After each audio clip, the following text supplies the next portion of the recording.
Akurat,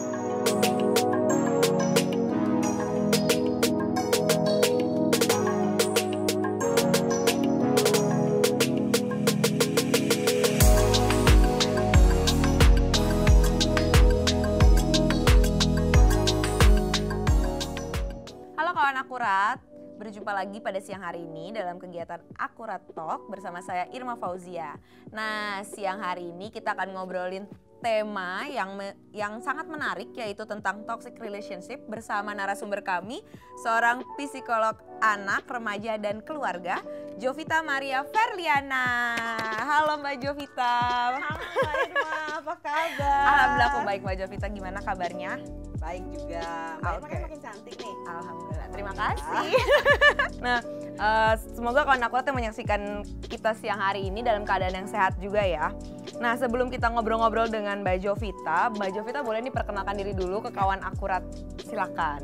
Ya, halo kawan akurat, saya Jovita Maria Ferliana, psikolog anak, remaja, dan keluarga. Keseharian saya selain menerima konsultasi online, saya juga menulis buku diary Q&A dan kemampuan komunikasi aktif anak usia dini. Saya beserta dengan rekan saya Agustina juga memprakarsai sebuah PAUD yang bernama Little Shine di apartemen Mediterania Garden Residence 2. Selain itu saya juga menjadi narasumber di berbagai acara parenting, terutama parenting yang berkaitan dengan pendidikan dan juga keluarga. Nah, selain itu saya juga mengisi beberapa light talk, kemudian juga mengisi acara-acara yang berkaitan dengan kumpul keluarga, yaitu di DAI TV kalau mau nonton setiap hari Sabtu dan hari Minggu. Ditunggu ya. Waduh, komplit pengalamannya Mbak Jovita ini ya, udah nggak perlu diraguin lagi.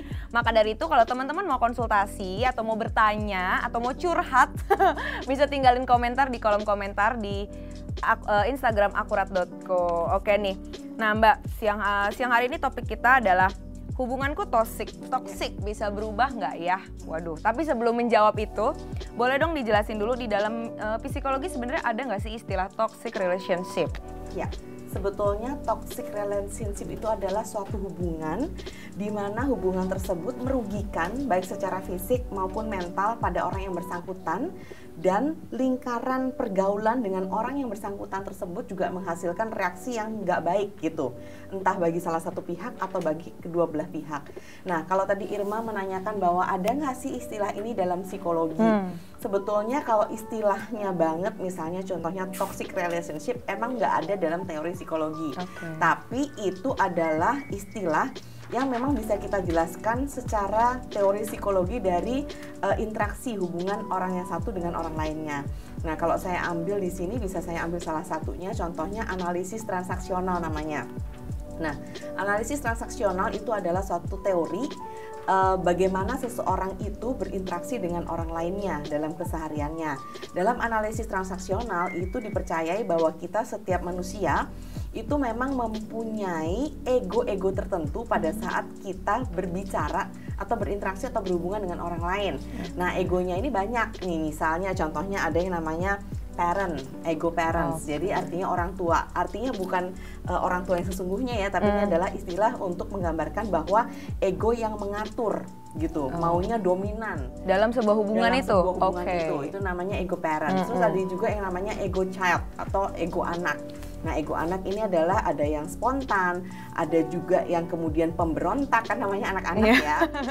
Gitu. Nah, yang ketiga adalah ego dewasa. Nah, ego dewasa ini adalah ego yang memang pada saat berbicara dia itu netral, kemudian menimbang fakta, melihat dulu situasi, itu namanya ego adult. Nah, memang yang diharapkan dalam suatu hubungan atau interaksi ini adalah kita sama-sama ada di ego adult gitu. Tapi masalahnya kan nggak setiap kali itu selalu kondisinya ideal kan.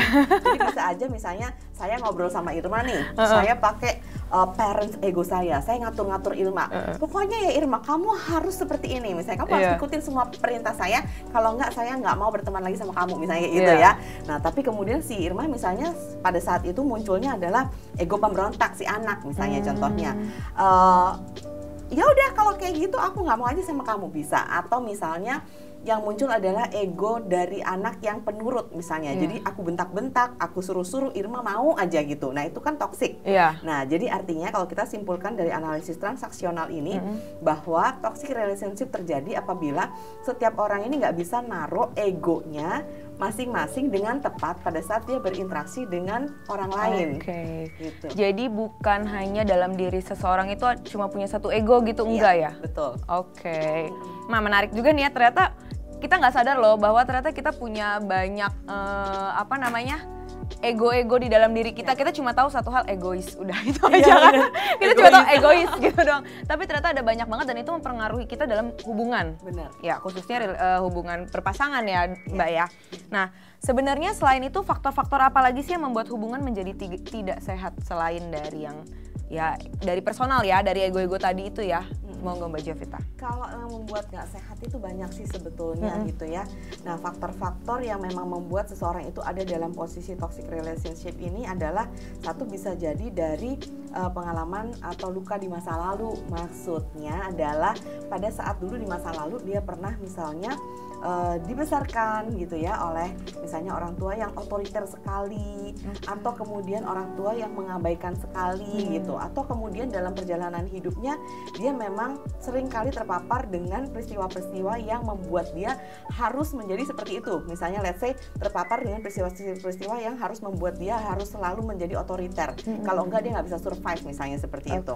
Atau berada dalam posisi dia harus ngalah terus karena dalam kehidupan dia selalu dia bertemu dengan sosok-sosok yang memang membuat dia harus ngalah, kalau enggak dia nggak bisa survive misalnya seperti itu. Nah sehingga luka-luka masa lalu ini, hal-hal yang bentuk ini bisa membuat seseorang tadi itu nggak sengaja sebetulnya, bukan karena dia mau, akhirnya melakukan pola yang sama pada saat dia berelasi. Nah itu bisa jadi luka masa lalu atau hal yang seperti terjadi masa lalu seperti itu. Atau yang kedua adalah memang pada saat dia berinteraksi dengan orang lain itu dia tidak berempati. Nah di sini kata kuncinya kemampuan berempati setiap orang itu juga sebetulnya diperlukan. Dan yang ketiga itu paling penting juga, itu adalah keterampilan kita untuk berkomunikasi gitu. Artinya pada saat berkomunikasi kan kita harus tahu bahwa kita tuh punya pendapat untuk didengarkan. Demikian pula juga orang lawan bicara kita juga punya hak untuk didengarkan kan gitu. Nah pada saat ini terjadi dan misalnya ada sesuatu yang tidak sesuai dengan keinginan kita bisa secara asertif ngomong aja secara langsung, sorry ya Irma, aku nggak suka loh kalau kamu tuh ngomong sama aku tuh pakai cara yang mengandung unsur otak-otak gitu, atau bego-bego atau otak lu di mana, aku nggak suka gitu. Akan bisa ngomong secara langsung kalau memang kita temenan kan, why not gitu kan gitu. Nah tapi kalau itu tidak saya lakukan, nah akhirnya kan berarti saya juga memberikan Irma angin nih buat selalu ngomong kayak gitu aja, karena Irma merasa bahwa dari kemarin-kemarin gue ngomongin kayak gitu dia nggak masalah kok. Iya tiba-tiba kok dimasalahin nih. Kita jadi timbul jadi konflik ya Mbak ya. Betul. Berarti dari penjelasan Mbak Jovita tadi agak berarti gimana ya? Ternyata kita sebelum kita menjalin hubungan ya, berarti kita perlu tahu juga ya masa lalu pas calon pasangan kita ini seperti apa sebenarnya. Bener nggak sih kayak gitu? Penting nggak sih sebenarnya kita? Tapi bukan mau taunya tuh bukan dalam arti mantan lo siapa, putusnya gimana, bukan yang kayak gitu ya. Tapi lebih kayak kita memahami bahwa oke, dia terbentuk seperti itu kayak gitu. Nah kalau gitu kita hal-hal faktor-faktor itu seringkali kita nggak sadar loh Mbak. Ternyata itu sangat mempengaruhi ya. Dan toxic relationship ini nggak cuma sama pasangan loh, gitu. Iya, bisa aja sama orang tua sama anak, atau pada saat kita berteman, atau kemudian pada saat kita sama rekan kerja gitu kan ya, atau sama bos atau atasan, atau juga bisa sama pasangan. Berarti itulah fungsinya kita dalam konteks arti memahami sebenarnya Mbak ya. Betul. Nah kalau gitu setelah kita udah bicara toxic relationship seperti itu, faktor-faktornya seperti itu, apa sih Mbak tanda-tandanya kalau kita sebenarnya lagi ada di dalam hubungan yang tidak sehat gitu ya? Karena seringkali gini, misalkan kita curhat nih, gue diatur-atur sama pacar gue gitu. Terus nanti temennya nyeletuk, toksik deh hubungan lo kayak gitu. Sebenarnya kayak gimana sih tanda-tanda bahwa kita nih ada di hubungan yang toksik sebenarnya kayak gitu? kita membahasnya yang toksik secara pasangan gitu Pasangan. ya. Pasangan ya. Oke, nah berarti kalau toksik pada pasangan tuh intinya gini. Jadi kalau toksik, saya jawab dulu, toksik dalam hubungan apapun ya. Itu artinya pada saat menjalin relasi, hubungan ataupun interaksi itu merugikan salah satu pihak atau kedua belah pihak gitu ya. Nah, kalau diterapkan dalam pasangan itu biasa ciri-cirinya seperti ini. Misalnya satu, pihak pasangan itu terlalu mendominasi sehingga kita itu nggak bisa punya pendapat ataupun nggak bisa jadi jati diri kita tuh nggak bisa kita keluarkan. Gitu misalnya contohnya nih. Catat ya. Catat ya, bener banget. Dicatat ya kalau nomornya penting ternyata. Contohnya nih, misalnya aku nih orangnya aktif, berorganisasi misalnya pada saat remaja atau gimana ya. Terus kemudian seneng banget tuh ikut kegiatan ini, kegiatan itu, kerjaan juga saya juga kayaknya seneng banget tuh kerja gitu ya. Tiba-tiba pasangan saya melarang misalnya contohnya, kamu tuh nggak boleh kerja, nggak boleh berorganisasi, nggak boleh ketemu sama teman kamu. Kalau kamu ketemu sama teman kamu harus izin aku harus tahu teman kamu yang kamu ajak ketemuan siapa. Nah itu kan jadi akhirnya saya nggak punya lingkungan pergaulan lagi dong gitu. Nah itu termasuk toksik karena terlalu mendominasi dan membuat saya nggak bisa menjadi jati diri saya yang sebenarnya. Jadi bukan peraturannya ya kawan akurat, bukan peraturan yang dibikin tapi sebuah aturan yang menghambat kita menjadi diri kita sendiri ya Mbak? Benar banget. Yang kedua juga bisa misalnya terjadi kekerasan di dalam hubungan tersebut. Nah itu udah pasti toksik sih. Bentuknya nih fisiknya? Bisa fisik, bisa emosi gitu. Kalau fisik misalnya contohnya kepalanya dijendol, disengkat, dicubitin gitu, dipukulin dan sebagainya. Gitu ya. Kalau nggak misalnya contohnya nggak ngikutin kemauan aku pukul. Atau misalnya dia punya masalah di luar, misalnya di kantor ya emosi tapi yang dilampiasin ke pasangannya gitu. Nah itu juga toksik, mengalami kekerasan fisik. Tapi nggak fisik doang, bisa aja juga terjadi kekerasan emosi. Misalnya tadi nyindir-nyindir atau kemudian merendahkan harga diri pasangan sampai pasangan itu ngerasa bahwa dia nggak tahu lagi nih yang bener yang mana nih gitu. Contohnya selalu mengatakan, kamu pakai otak nggak sih? Kalau ketemu sama aku tuh harus rapih dandannya, misalnya kayak gitu. Kalau enggak kan gue malu gitu loh jalan sama lo gitu. Padahal kita itu orangnya yang sukanya yang pakainya nyantai gitu kan. Nah seperti itu. Atau misalnya gini, nggak sengaja numpain barang atau numpain gelas di depan dia. Wah itu udah marahnya setengah mati. Kemudian kita juga direndahkan harga dirinya. Bahkan juga dia nggak sungkan-sungkan merendahkan harga diri kita di depan orang-orang lain atau teman-temannya atau orang yang ada di sekitarnya gitu. Nah itu seperti itu. Jadi itu bisa dikatakan bahwa pasangannya toksik buat kitanya gitu ya. Betul sekali. Nah terus kalau misalkan sayangnya sekarang ini di dalam hubungan itu adalah banyak banget nih yang merasa paling berkorban, terus tiba-tiba ditinggalin, baru merasa bahwa kayaknya gue di hubungan yang toksik deh.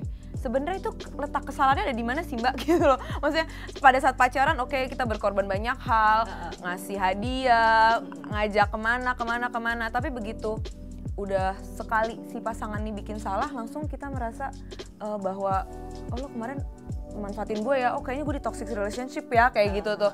Dan khususnya itu banyak perempuan yang merasakan seperti itu. Nah itu gimana tuh Mbak penjelasannya? Iya benar-benar.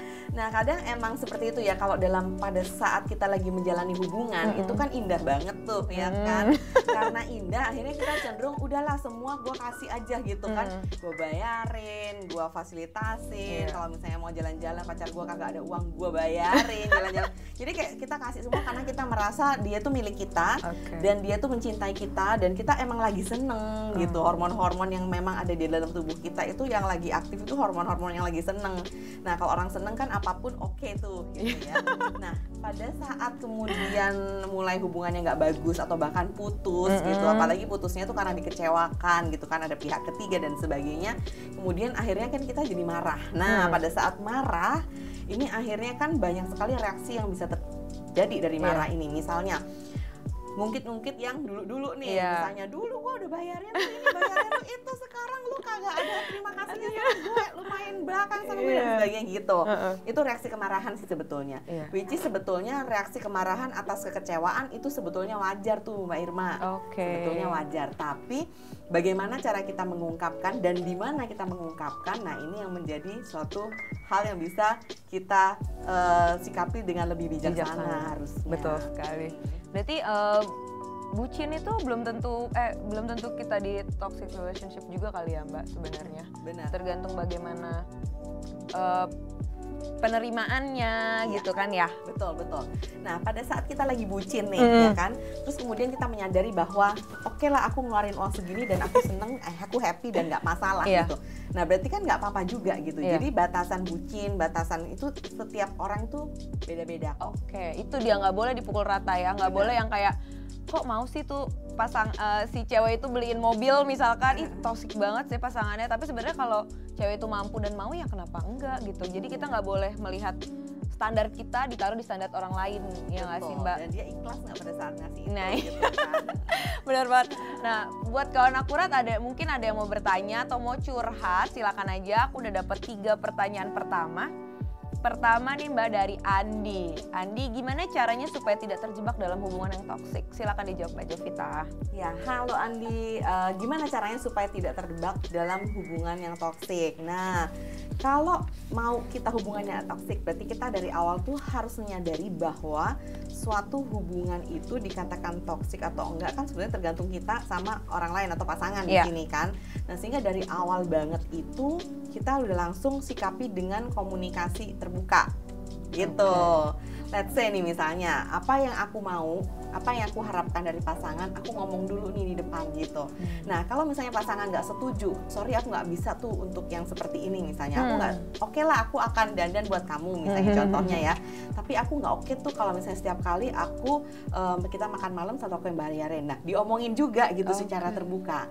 Atau misalnya oke kalau makan kita gantian, hari ini aku yang bayar, nanti next makan kamu yang bayar. Jadi kan gantian seperti itu. Nah, jadi dikomunikasikan dengan terbuka. Kenapa seperti itu? Supaya masing-masing pihak itu nggak merasa ada yang dirugikan atau nggak ada yang merasa satu dimanfaatkan dan sebagainya gitu. Dan itu memang harus seperti itu. Maksudnya harus diomongin dari awal. Kadang kan kita baru awal-awal kayak mungkin yang cowok, ih malu gue masa gue dibayarin sama ceweknya gitu kan. Tapi sebenarnya nggak apa-apa ya. Nggak apa-apa.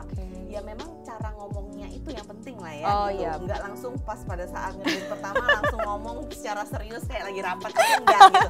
Tapi di flow-nya aja diatur, misalnya pada saat lagi santai, lagi relax, terus kemudian nggak sengaja lagi misalnya tadi baca berita lah atau baca trending tentang memang hal yang berkaitan sama ini, terus kita diskusiin sama pasangan dan di situ kita selipin gitu. Dan bicara soal asertif atau komunikasi nggak cuman itu aja, nggak cuman tentang peraturan-peraturan tertentu gitu, tapi juga tentang misalnya aku itu suka kalau gimana sih sikap kamu gitu. Aku suka tuh kalau digimanain. Aku tuh nggak suka kalau kamu tuh gimanain aku. Nah, itu juga harus diomongin juga gitu supaya jelas. Karena terkadang gini, kan aku selama ini juga udah manggil kamu dengan sebutan gendut, kok tiba-tiba kamu sekarang berprotes tadi. Nah, itu kan karena nggak dari awal gitu. Awal-awal masih kayak unyu banget unyu aku banget. Ya di sama jadi tersinggung. Jadi baper beneran. Oke, dan itu penting ya dikomunikasikan dari awal. Oke.